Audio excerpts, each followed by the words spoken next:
ప్రపంచంలో మంచినీటి కొరత ఎప్పటికీ ఉంటుందని తెలుస్తుంది. కారణం నీటి అవసరాలు. నీరు ప్రాముఖ్యత గురించి ప్రాథమిక స్థాయి నుండే యుక్త వయసు వరకు సాంఘిక శాస్త్ర పుస్తకాలలోనే కాక అన్ని సంబంధిత సబ్జెక్టులో విద్యార్థులకు మంచినీరు మీద పర్యావరణ పరిరక్షణపై ఖచ్చితంగా ఏదో విధంగా బోధనా పద్ధతుల్లో ఉండాల్సిందే అంటున్న సామాజిక శాస్త్రవేత్తలు. మంచినీరు దొరక్క మనుషుల ప్రాణాలు పోతున్న సంఘటనలు దేశంలోనే కాకుండా ప్రపంచంలో ఎక్కడో ఓ దగ్గర జరుగుతుందనేది మనము పేపర్లో, సోషల్ మీడియాలో చూస్తున్నాం. జీవికి ప్రాణాధారం మంచినీరు. సంవత్సరాల నుండే మనుషుల మనుగడకు నదులు, చెరువుల ప్రక్కనే జీవనాన్ని సాగించే సాంప్రదాయం ఇప్పటికీ ఉంది. ఏ నగరాన్ని చూసినా నదుల పక్కనే నిర్మించిన విషయం గమనిస్తే కానీ తెలుస్తుంది. అప్పుడు కాలువల ద్వారా నీరు అవసరాలు తీర్చుకునే పరిస్థితి ఉండేది. కాలం మారింది, సాంకేతిక పరిజ్ఞానం పెరిగింది. పైపులు, బోరుబావులు వచ్చినా నీటి కష్టాలు తీరడం లేదు. కారణం మంచినీటిని రక్షించుకోవడంలో పాలకుల అశ్రద్ధ, ప్రజల అశ్రద్ధ అని చెప్పుకోవచ్చు.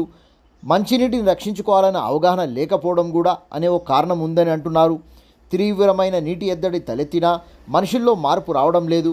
మంచినీటి యుద్ధాలు జరుగుతాయని వేల సంవత్సరాల క్రితమే తెలిపిన కాలజ్ఞానంలో తెలిపిన మహర్షులు, మునులు. నగరాలలో ప్రజలు తమ అవసరాలు తీర్చుకోవడానికి గ్రామాల నుండి వలస వస్తున్నారు. ప్రపంచంలోని ఏ నగరమైనా జనాభా లక్షల్లో, కోట్లలో పెరుగుతూ వస్తుంది. మంచినీరు లేకుంటే ఇంటి నుండి అడుగు బయట పడదు అనేది సత్యం. అయినా మంచినీటి మీద అశ్రద్ధ, లోతైన పరిజ్ఞానం ప్రజల్లో అవగాహన లేదని చెప్పాలి. వరదలు వస్తున్నాయి, సమస్యలు పెరుగుతున్నాయి. అప్పటి వరకే తూతు మంత్రంగా చర్యలతో కాలం గడుపుతున్న పాలకులు అంటున్న సామాన్య జనం. మంచినీరు దొరక్క రోజు ప్రజలు లక్షల ట్యాంకర్ల బుకింగ్ చేసుకుంటున్నట్లు రికార్డులు తెలుపుతున్నాయి. రాత్రింబవళ్ళు ట్యాంకర్ల ద్వారా జలమండలి మంచినీటి సరఫరా చేస్తున్న మనుషులకు నీటితో తీవ్రమైన ఎద్దడి తలెత్తుతుంది. అవసరాలు తీర్చలేని పరిస్థితిగా నెలకొంది. కొన్ని ప్రాంతాల్లో వారానికోసారి తాగునీరు సరఫరా అవుతుంది. త్రాగునీరు మీద వ్యాపారాలు జోరుగా, మంచినీటి మీద అవగాహన లేకపోవడం వల్ల మనుషుల వారుంటున్న మధ్యనే మంచినీటి వ్యాపారాలు చేసుకుంటున్నారు. ప్రజలకు పట్టనట్టు ఉన్నది. ఇది సత్యం కాదా అని అంటున్న మేధావులు. నీరు, గాలి ప్రకృతి దేవుడిచ్చిన సంపద. వాటి మీదే వ్యాపారం జరుగుతున్న సమాజంలో ఏదో కీడు జరగబోతుందన్న అనుమానం చదువుకున్న వారికి కలగడం లేదంటే ఎంత మొద్దు నిద్రలో ఉన్నారో అని అంటున్న పర్యావరణ శాస్త్రవేత్తలు. ఎండాకాలంలోనే మంచినీటి గురించి తీసుకునే చర్యలు చేపట్టాలి.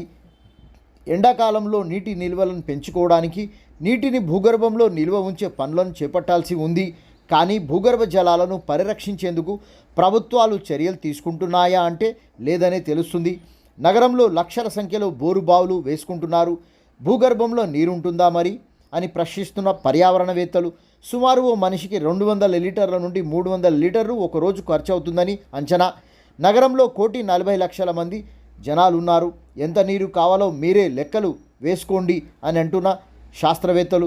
హైదరాబాద్ జలమండలి ఇంకుడు గుంతలు సర్వే చేస్తున్నట్టు సమాచారం.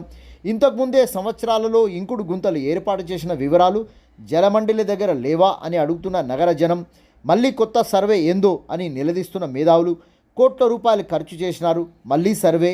ఇంకుడు గుంతలు తప్పనిసరిగా పర్యవేక్షణ, అవగాహన, సంబంధిత కాలనీ, బస్తీ, కుల సంఘాల స్థానిక నాయకులతో చైతన్యం తీసుకురావాల్సినటువంటి అవసరం ఎంతైనా ఉంది అంటున్నారు. ఇంకుడు గుంతలు ఇప్పటికే ఉన్నాయి, వాటి వివరాలు జలమండి రికార్డుల్లో లేవా అని ప్రశ్నిస్తున్నారు.